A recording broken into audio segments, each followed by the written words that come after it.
If your wife ever cheated on you, and you found out, well, I know exactly how that feels. Let me tell you what happened to me. So, there I was, sitting across from Jessica when she paused and gave me that look. I just said, I understand. Felt like I had been saying those same 2 words for days, and honestly, I was sick of hearing them come out of my own mouth. I kept wondering, how the hell did we even get here? Jessica and I had been married over 22 years. We've got 2 amazing kids, both in college now. Our life was good. We lived in this old house she inherited from her grandmother, and over the years we fixed it up together. Put in a pool, added a detached garage. We opened up the whole floor plan, and the kitchen, man. It looked straight out of one of those home renovation shows. I was proud of that house. Every time I walked through it, I thought, this place could be on home and garden television. And then there's the beach house in Hatteras, North Carolina. I got that from my folks. I didn't change a thing about it. To me, it felt sacred, full of memories from my childhood. I didn't want to mess with it. It was perfect just the way it was. Career-wise, I've done all right for myself. I'm senior vice president over at Central Logistics. Took a lot of years to get there, but it paid off. Jessica's done well too. She's been a senior account manager at Richards & Son Securities for 2 decades now. On paper, we had it all: dream house, great kids, successful careers. From the outside, our marriage probably looked picture perfect. But it wasn't. I kept saying, I understand. And the truth is I didn't. Not even close. Jessica looked at me again, quiet for a while. Do you understand what I'm trying to say? She finally asked. I understand, I said, hoping she wouldn't notice the piece of paper sitting right in front of me. 32 marks. I'd been keeping track.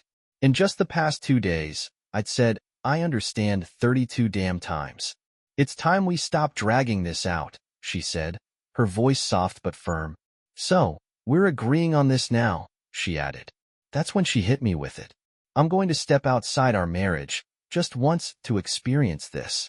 She stopped talking when she saw me shake my head. I looked her dead in the eyes. I'm not going to cheat on you. And I sure as hell won't agree to let you cheat on me. I have never cheated on you, she snapped back at me. I stayed calm. Look, I'm willing to forgive you for whatever lies or half-truths there have been so far. But this is the line. I haven't cheated, she repeated. But there was this edge in her voice. Yeah, you have. Maybe not by your definition, but by mine, you have. And if you're really honest with yourself, you know it too, I said. I laid it all out for her. You had lunch with him, more than once. You met him during those bachelorette nights, and you let those turn into real dates. You've been texting him, constantly, especially on weekends. I paused, watching her. She dropped her eyes, couldn't even look at me. And now? Now he's got a fancy room booked at the Jefferson Hotel, and brunch for 2 on Sunday. His intentions couldn't be clearer. And yours? I leaned forward. You've got that new dress hiding in the back of your closet. There's a Victoria's Secret bag tucked away with new underwear inside. I'm guessing that wasn't for me, since you felt the need to hide it. I let out a breath and sat back. Your intentions are just as obvious. I stopped talking and waited. I wanted her to say something, anything. The response I was waiting for never came. I decided to lay it all out. Real simple. I'm going to make sure we both understand what's about to happen, I said, keeping my voice steady. You've got 2 options. I leaned back in my chair and let the words sink in for a second. This Saturday morning, I'm heading down to the beach house. I'll stop at the Virginia Diner for breakfast, and then I'm heading straight to the coast. I'd like you to come with me. We can spend the weekend talking, figure out if there's still something worth saving here. I paused, keeping my eyes on her. And it'd be nice if you returned the underwear you bought for David and maybe picked out something for us instead. Something we can have fun with? I waited, watching Jessica's face carefully. I used to be able to read her like a book, but lately, I felt like I was staring at a stranger. Your other option, I continued, is to stick with whatever plans you've made. Go meet David Summers at the Jefferson Hotel. Enjoy your romantic dinner at Bookbinders, dance at the Tobacco Company, and finish the night back at the Jefferson, where I assume you'll seal the deal. I leaned in a little. Look at me. It took her a moment, but she finally lifted her head and met my eyes. You can go ahead with all of that, I said, keeping my voice calm, and you won't need my permission. But the second I leave without you on Saturday morning, this marriage ends? Her eyes widened, shocked. I could see it plain as day.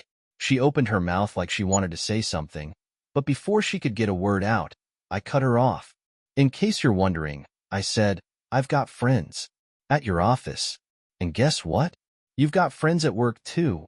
Folks who actually care about you. I leaned back and let out a small chuckle. David Summers? He doesn't have a single real friend. Jessica sat there, stunned. As it started to sink in, I could see her wheels turning, and right on cue, she went on the defensive. I have been your faithful wife and partner for 22 years, she said, almost like she believed it. I shook my head slowly.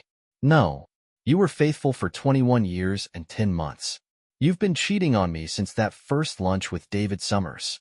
I never cheated on you, she insisted, her voice almost pleading now. You already had intimacy with him, I started to say, but Jessica jumped up from her chair, cutting me off. I never cheated on you, she repeated, louder this time. But there was a crack in her voice, a sadness I wasn't expecting. I stayed seated, calm as ever. I saw the betrayal in your eyes, I said softly. Those same eyes that used to lock on mine when we made love. But now? I let out a dry laugh. Now they close. You turn away from me in bed. I leaned forward, resting my elbows on the table. How many times were you with him when we made love? Jessica's face turned pale. We've had a crowded bed for a while now, I said with a bitter smile. I don't plan to talk about it anymore. You understand? She looked away. This wasn't how she thought things would play out. I could see it written all over her face. She tried again, reaching for whatever leverage she thought she had. John, we have a wonderful marriage. I value you and everything we've built together. We raised 2 great kids. We've got successful careers. If we stay the course, we can retire early and really enjoy life together. Her voice softened. I've been faithful to you, and I want to be by your side for the rest of our lives. I let her finish, but I wasn't buying it. I'll give you the rest of my days, I said, my voice firm, but you're asking for 1 day for yourself and 1 night for him. Jessica lowered her head and shook it. I could have gone behind your back, John. I could have lied to you, but I didn't. I wanted to be honest, open. I thought, after all these years, you'd understand. I shook my head. I do understand, I said, leaning in. And as for lying and sneaking around, that's exactly what you've been doing for months. Her eyes snapped to mine, but I wasn't stopping. You went on dates with him, called it a bachelorette night. You had intimate dinners, let him hold your hand, touch you in ways only I should be allowed to.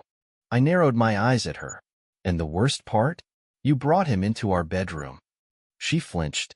You let him crawl into bed with us, through every thought, every text, every weekend message. It wasn't just in your head. He's been there, between us, for a long time.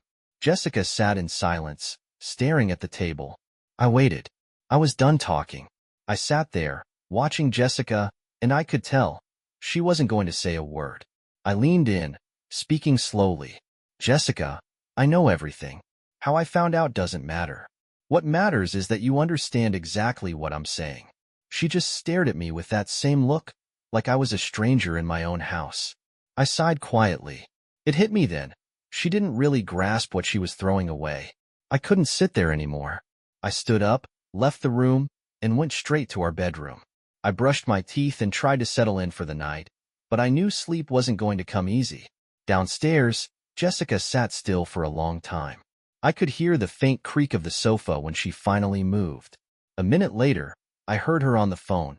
I didn't have to guess who she was calling. Emily? John knows everything, I heard Jessica say. He knows about David, and about this weekend.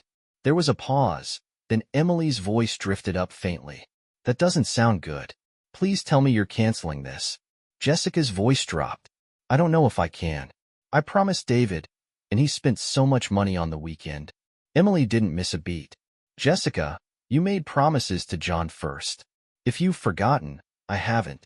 I was your bridesmaid, remember? Emily's voice sharpened. David can cancel whatever he wants. It won't cost him a dime. And that's not an excuse to cheat on John. I'm not cheating on him, Jessica insisted. Emily's reply was almost instant. Jessica, when I told you about what George and I did, I made sure you knew. I would never have done it without his permission.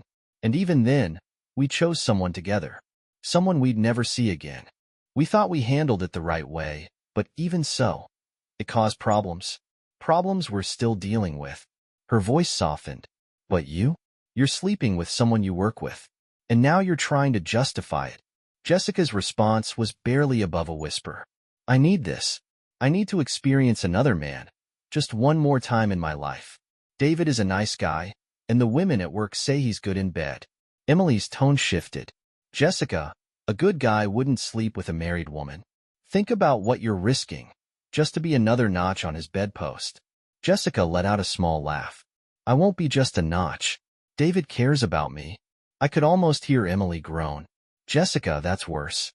I met David at our bachelorette party. He's nice, sure, but he's not John. You must know that. There was silence for a beat, then I heard Jessica whisper, I understand. Emily wasn't done. Please, Jessica, think about this. Really think. This is going to affect everyone you love for the rest of your life. Jessica's voice hardened. I thought you'd understand, Emily. I thought, of all people, you'd get why I need to do this. Emily paused. The problem isn't that I don't understand. The problem isn't that John, your kids, your parents, or your friends won't understand. The problem is that you don't understand. Her voice trembled. Please, Jessica, don't do this. Jessica's tone was cold now. John already knows what I've been doing, and he hasn't stopped me. He won't like it, but he'll let me do this. He knows how important it is to me. She sighed. I need to get some sleep. I heard the call end, and that was it. Meanwhile, Emily hung up and turned to George. She didn't listen. I don't think she understood a word I said. George looked at her, his face unreadable. I thought we agreed not to talk about what happened. Emily shifted uncomfortably. I had to. I thought it might help her. I never thought it'd give her ideas. George pulled her into a hug. I know. I'm not mad. To be honest, I talked to John about it too. Emily pulled back and stared at him. You told John? I can only imagine how that went. What did he say? Did he suggest tossing me out or branding me with a scarlet letter? George smiled faintly. No, you know John better than that. He just asked questions. And honestly, his questions got me thinking about us. After we talked, he said something that stuck with me. You two made this decision together. It turned out to be a mistake. But you're in it together, and only you two can fix it. George kissed Emily's forehead. That's probably why we're still married. Emily wiped a tear away. Yeah, and we might be the reason he ends up divorced. George shook his head. Don't blame yourself. If they can't get through this together, there's nothing anyone else can do. Later that night, Jessica slipped into bed. I was still awake, but I didn't say anything. I just turned my back to her, and she did the same. 2 feet of mattress between us. But it felt like miles. The alarm went off the next morning, and we went about our routine like strangers, not saying a single word. After Jessica left for work, I finally let out a breath and relaxed for the first time in what felt like days. I sat at the kitchen table, looking down at the list I had written in my own handwriting. Monday. I took the day off. I wasn't wasting time.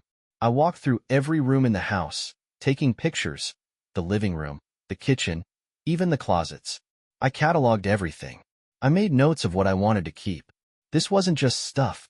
This was our life. The little pieces of it. I sat down at the desk in the office and copied all our wedding and family photos from the cloud onto a flash drive. I left the wedding album out on the coffee table, but didn't dare open it. I wasn't ready for that. The apartments I'd been looking at were nice, new, modern. But I knew they'd never feel like this house. I'd take the memories with me, sure, but I'd miss the walls that held them. I'd miss the woman I couldn't stop loving, even if she didn't feel the same anymore. Later that afternoon, I met with Sandra Lewis, my attorney. She came highly recommended. The settlement was laid out, simple and clean. Jessica would keep the house and her retirement plan. I'd keep the beach house and my pension. I'd pay off her car and her credit cards. A chunk of our investments would be set aside for the kids' tuition and $10,000 each as an endowment fund. The rest? split right down the middle. 50-50. Sandra slid the papers toward me. I looked them over and just nodded. We can file Wednesday morning, she said. I nodded again, stood up, shook her hand, and left the office. I hadn't said much since I hired her. All our communication had been through email. I could tell she felt sorry for me. Hell, maybe she wondered why she even got into family law in the first place. From there, I went straight to the bank, opened a separate account, moved half of the money from our joint account into the new one. I emailed HR to switch my direct deposit. After I got home, I'd handle the bills, make sure everything came from my account now. Next stop was our investment banker. I confirmed with him that nothing could be moved or touched without both our signatures. I told him Sandra would seize the accounts the day after Jessica was served. I could feel their pity, the way my advisors looked at me like I was some sad case they couldn't fix. It hit me. This was just the beginning. Soon, friends, family, neighbors, they'd all have that same look when they found out. But the part that made my stomach turn? Telling our kids. That was going to break me. Meanwhile, Jessica was doing everything she could to avoid David Summers at work. At least that's what she told herself. But lunchtime rolled around, and there she was, sitting across from him at Maria's cafe. Their spot. She barely spoke. I knew exactly where she was, what they ordered, how long they stayed. She had to feel it, the weight of someone watching. David, though, clueless as ever. I can't wait for this weekend, he said. Hotel check-in's at 3. Think we could meet earlier? Have some fun before dinner? Jessica barely looked at him. I don't think so, she said, her voice stiff. She tried to work when she got back to the office, but she kept glancing around. She wasn't wrong. Someone was watching. Probably more than one. I had friends at her office. She didn't know who, but they were there. By late afternoon, Jessica gave up and headed home early. As she walked through the office hallway, she passed 2 interns. One of them wore a hoodie, the logo of Central Logistics printed across the front. My company. I had crossed off everything on my list by 2 in the afternoon. I sat down at Maria's for a late lunch, realizing I hadn't eaten all day. Maria came out from the kitchen, smiled, and gave me a hug. How's he doing? I asked. Maria's face lit up. He made the baseball team, as a rookie. James has been training with him all winter. Your son's changed his life. I smiled for the first time all day. James is just glad his roommate's going to be on the team. Maria sat down across from me. Jessica and David were here again today, but she was nervous. I think he didn't notice. He's excited. But she? Maria trailed off. I shook my head. He might be clueless, but he's going to sleep with her this weekend. Maria placed her hand over mine. Don't rush to give up. She must have been special to you. You were married for so long. People make mistakes. I just hope she realizes hers before it's too late. I exhaled slowly. Maryland crab cakes with broccoli. Maria grinned.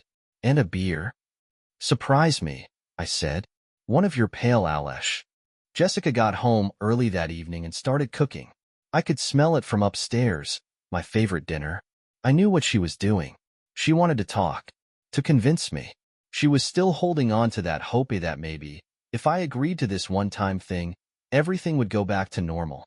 If not, she'd at least want me to turn a blind eye. By the time the crab cakes came out of the oven, I was sitting at the table, waiting. Jessica went upstairs and changed. I could hear the faint rustling of hangers and drawers opening. She wanted to look good, not for me, but for him. After that, she planned to meet Emily and her other friend Lisa for drinks to go over the big day one last time. On Saturday, she carefully pulled the Victoria's Secret bags from the back of her closet and walked them out to her car. She placed them gently in the trunk, making sure I wouldn't see them. She didn't want to embarrass herself, or me, by leaving them out in the open. I got home around my usual time, and the smell of dinner hit me as soon as I walked through the door. It caught me off guard. I hadn't expected her to cook. Jessica stepped into the living room, holding out a cold bottle of light beer. Take off your jacket and tie, she said with a soft smile. Dinner will be ready in a couple of minutes. I slipped off my tie and sat down at the table as she set a plate in front of me. Maryland crab cakes and steamed broccoli. My favorite. But for the first time, I realized I'd rather be eating at Maria's cafe or anywhere else but here. We ate in silence. I felt the weight of every second that passed, and I could tell she did too. Finally, Jessica spoke up. John, I love you. I hope you understand why. I cut her off before she could finish. I understand, I said, keeping my voice even. I looked at her across the table. You look really good today. Are you going somewhere?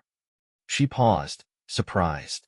Yeah, I'm meeting Emily and Lisa for drinks later. I nodded. Right, but I already know what you were going to say. I set my fork down. You love me and hope I understand.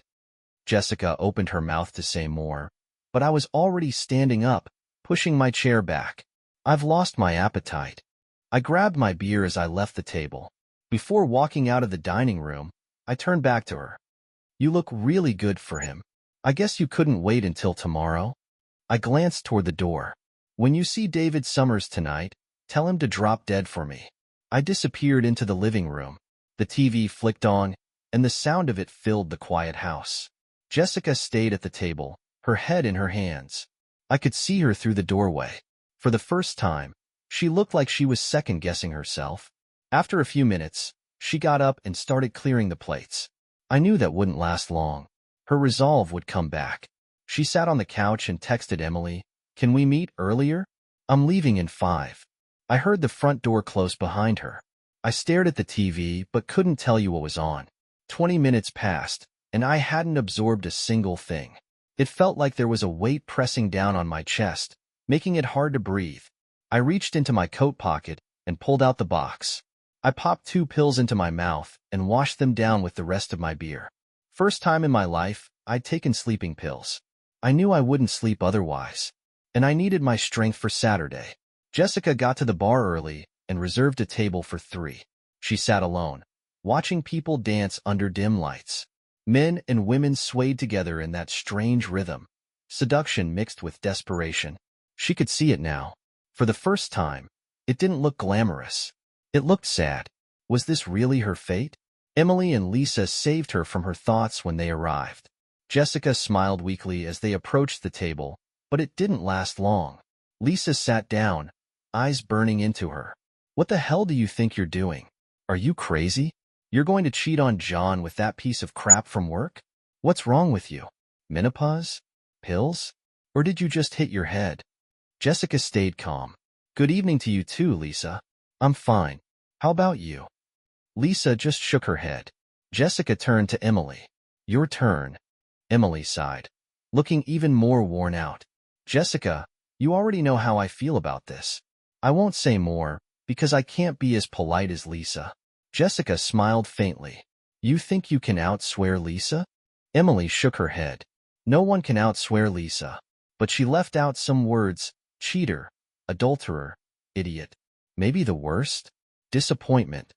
Emily's voice softened. Look, Jessica, I love you, but I think you're about to make the biggest mistake of your life. And I'll still be here for you, no matter what. Lisa crossed her arms. Yeah, same. I'll be here. But I'll also be saying, I told you so every chance I get. Jessica hugged them both. Thank you. I know you don't agree with what I'm doing, but it means a lot that you're still here. She pulled back and looked at them. You know me? I don't do anything halfway. I've made up my mind. I need to see this through. Lisa sighed. Jessica, betrayal isn't natural. And committing to betrayal, that's not the kind of commitment you want to be proud of. Jessica didn't respond. She just sat there, silent. A few minutes later, she stood up. I need to get ready for tomorrow. She gestured toward the bartender. I'll bring a bottle of wine. Stay here and drink for me. Jessica drove home, parking in the driveway under the dark sky. She sat in the car for a moment, thinking. She texted Emily a long message, knowing she was still upset.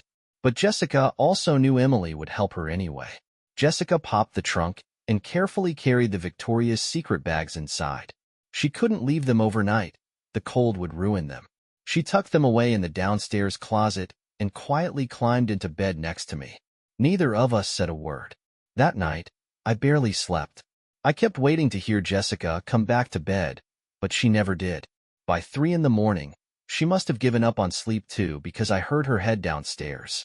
The house was quiet, except for the soft creak of the floorboards. I didn't follow.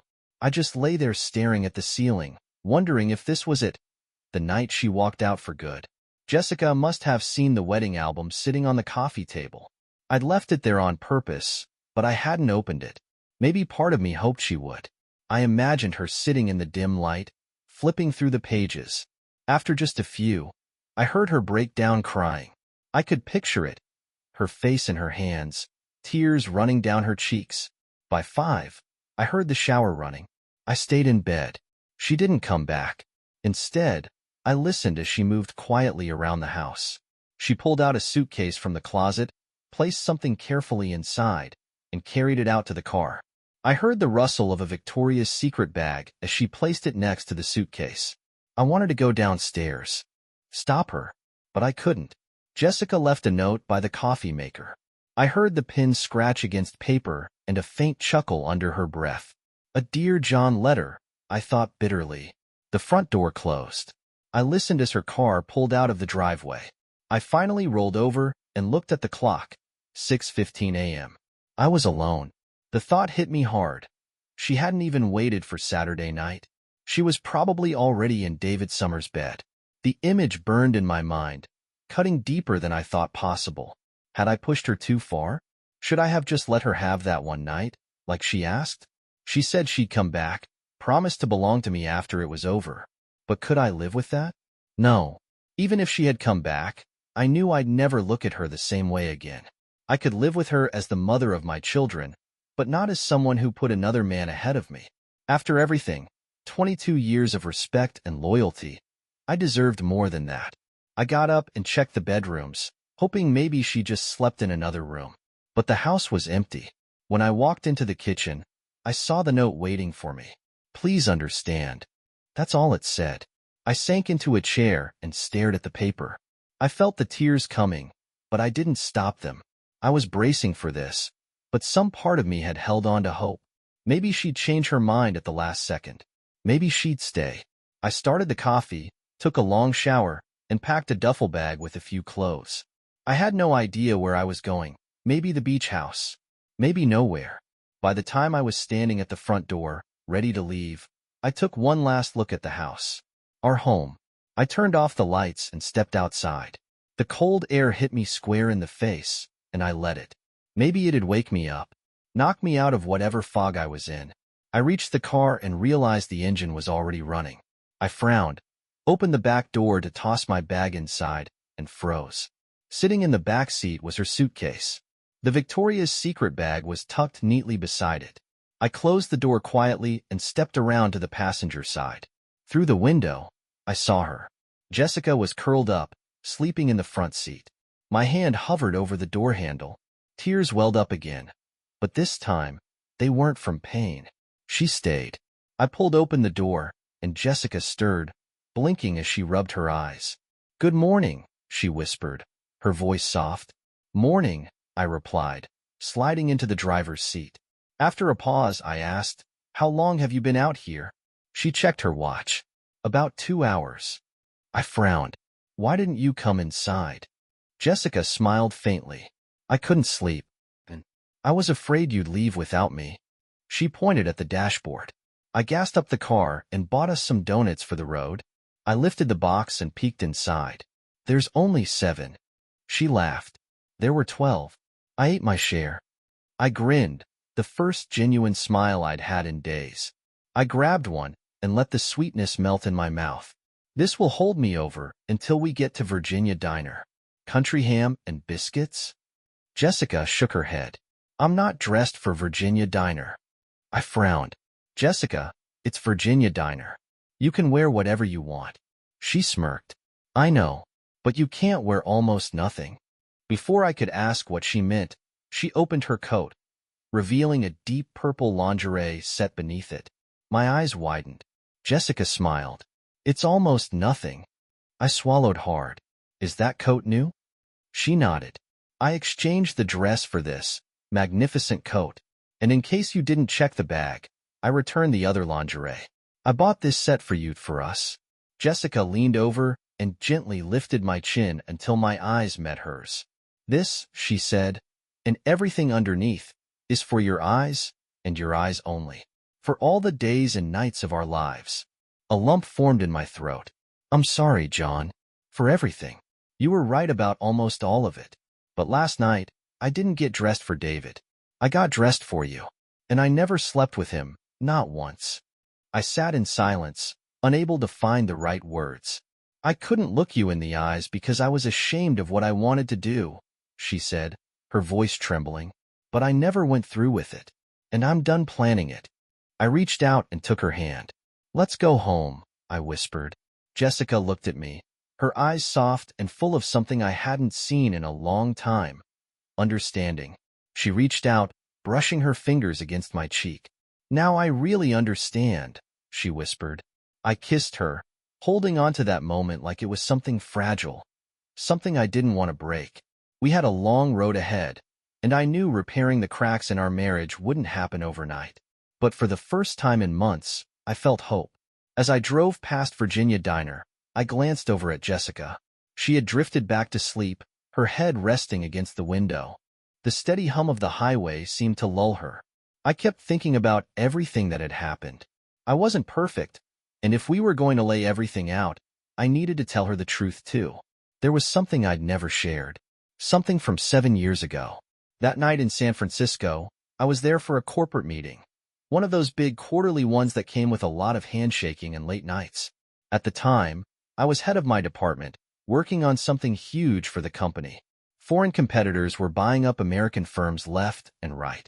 But I saw a chance, an Italian engineering company on the verge of collapse. I pitched the idea to the CEO, my mentor, and he gave the green light. The deal brought billions to the company, opened doors to Europe, and set me on the fast track. It was the kind of thing people build careers on. That night, Jessica was back home in Virginia, at one of the boys' band concerts. I should have been celebrating with her, but instead, I was out with my colleagues, toasting to the deal. And that's when Debbie Maris entered the picture.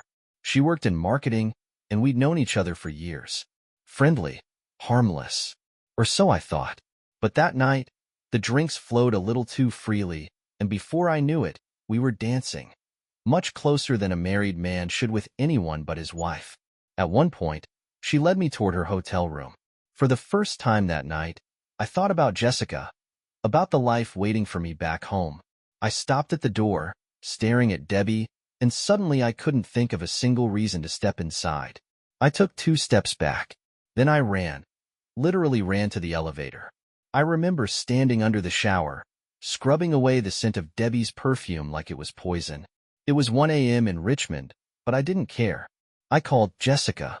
She picked up, half asleep, and I told her everything, well, almost everything. I left out Debbie, but I told her about the deal, the promotion, and the raise. Her excitement, her pride. It broke me. I cried right there on the phone as she told me how much she loved me. That's when it hit me. I almost shared one of the best nights of my life with the wrong woman. Jessica's opinion, her happiness, that was all that mattered. Now, as I drove toward the beach, I knew I needed to tell her. If we were going to make this work, she had to know why I truly understood. I'd been in her shoes. I could look her in the eye and say, I understand, and mean it. Meanwhile, David Summers sat nervously in Fred Davis's office at Richards & Sons. Fred was the VP of Human Resources, and David had no clue why he'd been called in first thing Monday morning. Sure, he'd missed a few deadlines lately, but nothing serious.